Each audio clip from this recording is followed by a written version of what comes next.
êtes là, et que vous serez là en direct. Hein, ça devrait marcher normalement. On devrait le raconter comme ça, voilà. Voilà, bonjour. Vous m'entendez bien? Oui, hein. Alors, aujourd'hui, quelque chose de très particulier. Je ne vous ai pas encore fait le coup jusqu'à présent. Mais il n'y a pas de raison que je ne le fasse pas. C'est un produit qui vient de chez nous, qui est super bien fait. Et qui... qui c'est qui envoie les petits cœurs? Qui c'est qui envoie les petits cœurs? Voilà. Voilà, bonjour, bonsoir Martine, Stéphanie. Ah mais tu dors plus Stéphanie, c'est déjà une bonne nouvelle. Bonjour à tous, merci d'être là une fois de plus. On en est quand même à la, je sais plus moi, 743e représentation en direct. J'aime bien quand je vous vois arriver comme ça, je trouve ça super gai. Sans blague, ça a un côté gratifiant quand même, hein, de vous voir arriver les uns derrière les autres. 68, j'aimerais bien qu'on soit au moins à 69, histoire qu'on puisse s'envoyer en l'air. Est-ce que vous m'entendez bien? Non, on ne sera pas... Ah, 82 d'un coup, ouais. Est-ce que vous m'entendez bien? J'ai besoin de le savoir parce que j'ai changé le micro. Et de m'orialmer, mon Dieu. Aubry, tu as raison, je suis une forme d'art à moi tout seul. Ah, vous savez comment on le voit bien. Voilà. Oui, ça marche le son, parfait. Alors aujourd'hui, on va laisser le temps à tout le monde d'arriver. Aujourd'hui, un produit qui vient de Ramilly dans le Hainaut, pour changer, parce que le Hainaut, c'est une des belles provinces de la Wallonie. Peut-être pas la plus belle, mais presque. Je peux dire la plus belle? Ouais, je vais avoir des emmerdes avec tous les autres. Donc, le Hainaut, disais-je, est une province que je trouve remarquablement intéressante, même si au niveau gastronomique, il y a encore plein de choses à découvrir et à développer surtout par rapport à la province de Luxembourg ou province de Liège, par exemple. Quand on voit ce qui est fait, on pourrait s'y mettre un peu plus, mais ça bouge, ça bouge. Le nord du Hainaut, le pays des collines, etc., ça bouge très très bien. Le sud est en plein la traîne, mais ça vient, ça vient. Puis il faut reconnaître que cette époque de Covid fait que nous, vous, moi, tous, consommateurs, on s'est mis à devenir consommateurs. Et puis on est allé acheter un peu plus près de chez nous. Au lieu d'aller loin, on s'est mis dans des grandes surfaces de proximité. On a acheté des pizzas faites en Hollande, au lieu d'acheter faites aux États-Unis. Non, c'est pas vrai, on a acheté aussi du produit local. Et il y a eu un boom réel dans la production, enfin dans les achats des produits locaux. On a bien soutenu les producteurs de chez nous. Et donc moi, depuis le début, vous le savez, je vous montre des produits d'un peu partout, hein, pas que de chez nous, parce qu'il ne faut pas non plus vivre en circuit fermé. D'ailleurs, j'ai un truc qui est arrivé ce matin. Ça, je vous le montrerai demain, vous allez voir. Ça va être grandiose, grandiose ça. Donc ça ici, aujourd'hui, ça vient d'une entreprise qui s'appelle Bee Tasty. Et Bee Tasty, ils font du miel, évidemment, parce que Bee, dans un pays de tous les temps, poutou, pou, pou, poutou, pou, pou, ville la plus belle des abeilles, poutou, pou, poutou, pou, que l'on ait vu depuis longtemps, poutou, poutou, pou, s'envoler à travers le ciel. Cette petite abeille répond au nom de Maya. Petite, oui, mais espiègle Maya, qui n'a jamais peur de rien, qui sait toujours son chemin. Ouais, enfin bon, ça, je sens que j'ai encore fait un succès. Donc, quoi, Maya, pas aïe aïe aïe. Regarde, est-ce que tu connaissais les paroles de Maya? Bon, merci. Enfin, quelqu'un qui a dit que c'était grandiose. Donc, je disais, il y a un producteur qui s'est lancé dans cette région. Il y a pas mal d'apiculteurs qui bossent vachement bien. Vous savez comment on dit apiculteur en français? Culteur content, hein, parce qu'apiculteur, c'est en anglais. Il y en a qui ne connaissent pas le spectacle parmi vous, hein, je sais bien. Quand on s'appelle les grandes eaux, on ne fait pas de sa gueule en disant il pleut. Hein, Donc, cet apiculteur s'est lancé il y a peu de temps, en fait, dans le miel, enfin il y a peu de temps, ouais, il n'y a pas non plus 50 ans, a décidé de travailler avec, il a eu 150 ruches à peu près, qui le déplacent.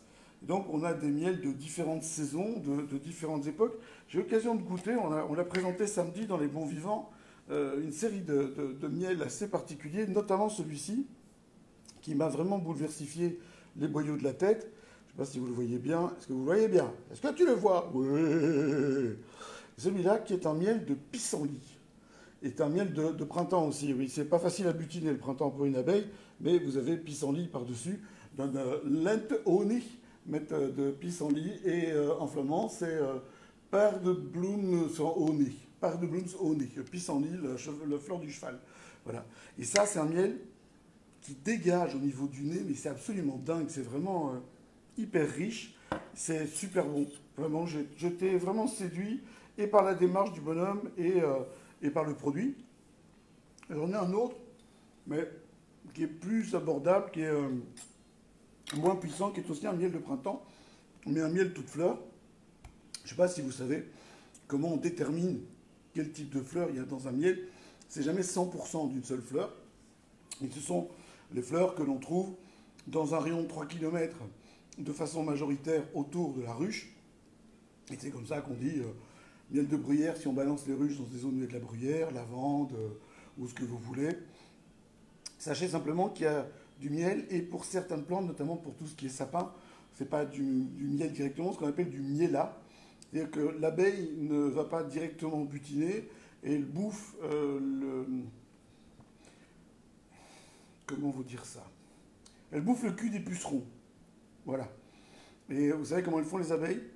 Vous n'avez pas encore vu ni Dieu ni maître. Donc, pour ceux qui n'ont pas vu ni Dieu ni maître, il faudra revenir. Pour les autres, vous savez, puisque je vous ai expliqué. Elles mettent ça dans leur jabot. Et comme le jabot, c'est ce que j'ai là en dessous, vous voyez, le triple menton, avec leur trompe. Elles ne rapportent pas le pollen sur leurs ailes. Hein. Quand tu dis aux gens, vous savez comment les abeilles ramènent le pollen? Les mecs, ils te font sur leurs ailes. T'imagines l'abeille dans sa petite fleur? Bzz, bzz, bzz, bzz. Comment je me le mets sur les ailes? Pas facile, hein? La Vénus de Milo, elle ne met rien sur ses bras. Eh ben, l'abeille non plus. Voilà. Et donc, pas facile de faire l'abeille. Ce miel, sans déconner, vraiment, j'ai trouvé ça superbe. Miel de pissenlit, j'avais jamais mangé. Maman fait de la... Maman, à mon âge, on ne dit plus maman, on dit mère. Mère produisait à une époque un truc qu'elle appelait de la cramoyote. C'est absolument dégueulasse. C'est une espèce de confiture de pissenlit cristallisé. Oui, maman cuisine. Enfin non, maman n'a jamais cuisiné. Mais depuis que papa est à la retraite, maman cuisine. Et papa va de plus en plus mal. C'est un truc, de façon comme une autre. Hein. De toute façon, c'est moi qui hérite à la sortie. Mais enfin bon, bref. Tout ça pour vous dire que la cramoyote, c'est pas terrible. Par contre, le miel de pissenlit, honnêtement, un truc, le miel, sexuellement, aucun intérêt. Essayer de s'enduire le corps de miel pour butiner l'autre, c'est rigolo. J'ai testé, c'est pour ça que j'en parle. Pas depuis samedi, je vous rassure, parce que pour l'instant, c'est... Et donc, le miel, si vous enduisez 2 corps de miel et que vous espérez copuler, autant copuler dans le goudron chaud, vous voyez, et vous roulez dans les plumes après. Ça ira plus vite parce que là, capacité de mouvement au bout de 5 minutes, vous ressemblez à une mouche sur un serpentin collant comme on a dans les fermes à la campagne. Tu sais. Ceci dit, en dehors du miel de pissenlit, du miel de printemps que j'ai goûté, j'ai aussi goûté ceci. Nous allons goûter ceci. C'est un hydromel. Savez-vous ce qu'est l'hydromel? Vous connaissez l'hydromel? L'hydromel, c'est un produit qui est fait à base d'eau, de miel et un peu d'acide citrique pour lui donner du peps. Ça peut être du jus de citron. On peut ne pas en mettre aussi, c'est vraiment une question de travail. Mais c'est tout, il n'y a rien d'autre. Alors l'hydromel, c'est une boisson que l'on buvait dans le temps, au temps des Gaulois, vous voyez ce que je veux dire, quoi, de l'hydromel. Et l'hydromel, je me souviens d'un truc, quand on était petits, mes parents venaient d'aménager ou pas loin à Grand-Rieu, d'emménager à Grand-Rieu, et il y avait un truc qui s'appelait, près des barrages de l'Odeur, la ruchette. S'il y a des survivants, qui doivent être un peu plus âgés que moi, enfin non, ça existe toujours, se prendre une murge à l'hydromel à la ruchette, le lendemain matin, Tu te sens comme Willy, tu vois, pas comme Maya, mais comme Willy. Ça dégage sa race, hein. Ça fait mal par où ce que ça passe. Et ici, Marianne, je viens de lire ce que tu écris. Un honey penning. Alors là, ah ben voilà. Nous venons du mot hydromel. Le mot hydromel vient du latin qui venait sans doute du grec hydromel. Hydro, donc eau plus miel. Pas trop difficile, hein. Fait d'eau et de miel. Donc c'est ceci. Donc c'est pas du vin. Ne nous trompons pas, d'accord? Ah oui, Martine, ça colle. Ça, je suis désolé, c'est un truc, ça colle définitivement. Et alors le nez est incroyable, quoi. C'est hyper floral. Ah, c'est magnifique, ça sent blague. Je m'attendais pas à ça comme nez. Ça se donne un peu. Au début, c'est un peu fermé, c'est un peu étroit. Ça demande un tout petit peu d'oxygène pour se révéler. Mais le vert est chouette pour les arômes. Convient très très bien pour les vins blancs, celui-là. C'est un verre, c'est quoi? C'est chef sommelier aussi, ça, je pense, hein. Je dis pas de bêtises. Oui, c'est ça, chef sommelier aussi, comme gamme. Je fais bien le bourdon, mais je ne pique pas. Alors, je vois bien où est l'acide citrique. C'est pour donner du peps. On a le goût de miel qui vient derrière. Ça se boit tout seul, hein. Ça doit déchirer sa race, mais sauvage. C'est pas énorme, ça fait que 13,5. Hein? Pour ceux qui ont un problème avec le sucre, par exemple, c'est super bien le miel. C'est un sucre naturel, donc ça marche. Qu'est-ce que je dois encore faire? Damien Barbion, ça c'est le gars qui commercialise, hein. Et, euh, et c'est fabriqué par Lambert Sornart, avenue des Déportés, à 1367 Ramilly. Ah, que je suis content de vous faire goûter des choses comme ça. Moi j'aime bien ça, c'est dingue. Oui, c'est un bon verre pour les arômes en fait, hein. Non, Obélix n'est pas tombé dans la cervoise, il est tombé dans la magique potion. Il buvait la cervoise tiède pour accompagner le morceau de chèvre avec la bouillante eau et la menthe. Un sanglier aussi avec de la cervoise? Oui, hein. Mes lunettes. Si je mets mes lunettes, après, ça brille, on ne me voit plus parce qu'il y a l'éclairage ASC. Et c'est studio semi-professionnel. À ce propos-là, je ne sais pas si... Enfin, il y en a beaucoup parmi vous qui étaient présents hier soir pendant que je faisais le Ziveraire avec mon frère. Et merci à vous parce qu'on a fait plein de vues. C'est gros carton. Et ça a tellement bien marché, on s'est tellement amusé. C'est la première fois qu'on faisait ça ensemble que l'on réfléchit à faire ça plus souvent. Donc c'est bien si vous avez un avis, de nous le donner ou sur cette publication-ci ou sur la publication précédente, justement le truc de cuisine d'hier après-midi avec Alain, il est toujours en ligne. On a bien ri, c'était bien gai.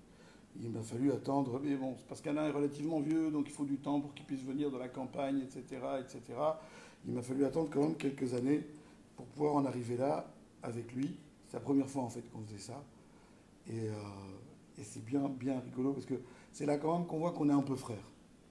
Bon, il est moins beau que moi, je suis d'accord, il est plus gros que moi, d'accord, il paraît plus vieux, il est plus vieux, mais c'est quand même bien. Alors ça, c'est mon coup de cœur de l'après-midi, parce que tout ce que j'ai bu aujourd'hui, c'était pas aussi bien que ça. On va le refaire, le truc avec la cuisine, on va le refaire, c'est promis, Nadia. Et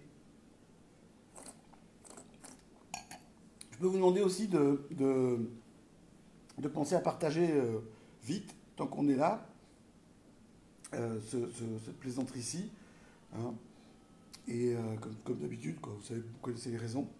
Les recettes pompettes, alors ça c'est le DJ Rabbit qui est à Phuket, enfin qui va rentrer, qui me dit les recettes pompettes. Vous avez vu les recettes pompettes?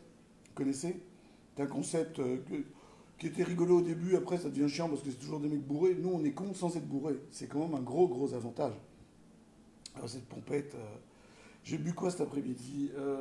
J'ai bu de l'eau avec des feuilles de menthe, une tasse de café, et ce midi, pour accompagner mon sandwich et ma réunion, un verre de la citadelle,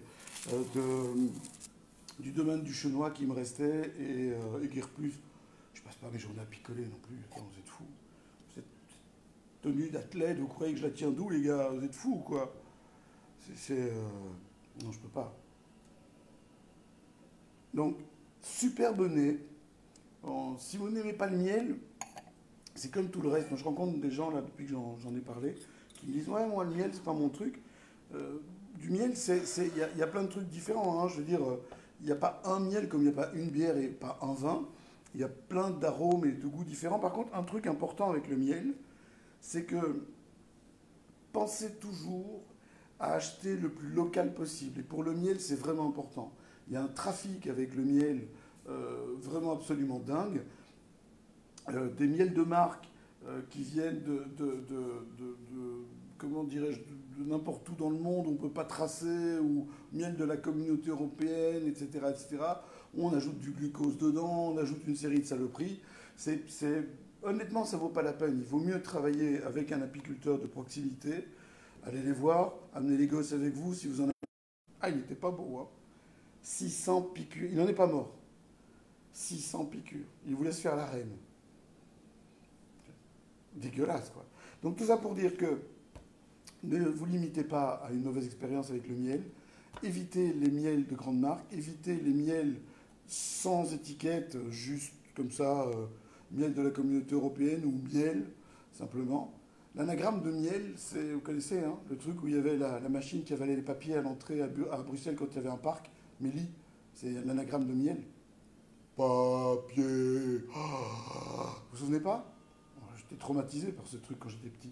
Donc, sérieusement, il y a des miels qui ont des saisons, des goûts différents, suivant les endroits où les abeilles ont été butinées, suivant le travail qui est fait dessus. Le miel de qualité n'est pas forcément liquide, hein, parce qu'il y a des miels qui cristallisent plus que d'autres. Le miel d'acacia cristallise plus vite que d'autres, ou certains plus lentement. Il y en a qui durcissent plus vite. Sachez un truc aussi, c'est que le miel, aux environs de 18% d'eau, quand on le commercialise, le miel ne moisit pas, ne se corrompt pas, n'aurait pas pu être bourgmestre d'une commune de la région liégeoise, par exemple, impossible. Le miel ne moisit pas, rien, et quand il sèche dans une armoire, vous remettez un tout petit peu d'eau, et c'est bon, c'est reparti. Ça peut tenir des siècles. Il y a une date de péremption sur les bocaux, parce que c'est une législation européenne qui est un tout petit peu monocellulaire, mais ça ne s'abîme jamais. Mettez du miel sur les brûlures, au premier degré, ça fonctionne. Au-delà, ça fonctionne moins bien, hein. Y a des antibiotiques naturels dans le miel. C'est la différence du veau aux hormones. Le miel, les antibiotiques sont naturels. Et quand vous le mélangez avec de l'eau et que vous faites fermenter, et que vous avez un miel hyper aromatique, ça, putain, de dégage sa race, mais alors, de la mort qui tue, quoi. Alors encore un truc, un dernier truc, les réservations sont ouvertes, je vous fais un post avec ça demain, en vrai film, vous expliquer, pour le 1er juillet, puisque vous savez que les spectacles ne sont pas autorisés pour l'instant, ils seront autorisés, ou alors il faut être 10 000. Si vous êtes 10 000, vous faites ce que vous voulez, hein, de place Poulart. Si vous regardez une vue aérienne, c'est à peu près le nombre de morts qu'il y a eu du Covid depuis le début de l'épidémie en Belgique, 10 000, c'est à peu près ça. Ça ne veut pas beaucoup, beaucoup, hein. Mais pour un spectacle, c'est bien 10 000. Et si vous êtes 200 maximum, avec des distances et tout, en couple, vous pouvez être ensemble, en famille, votre groupe de 10 habituel, vous pouvez être à 10 places l'une contre l'autre. Ça va être un peu le cirque pour mettre les gens, mais je joue le 1er juillet à minuit 1, puisque nous serons le 1er juillet, et que tactiquement c'est possible, à Ytre, chez Bobby. Les réservations seront ouvertes, je pense. Elles sont ouvertes aujourd'hui ou demain, chez bobby.be, B-O-B-B-I.be, chez Bobby, en un mot. Ou alors au Cali Club, le soir du 1er, avec une formule repas pour ceux qui veulent. Et j'espère vous voir nombreux, nom de Dieu.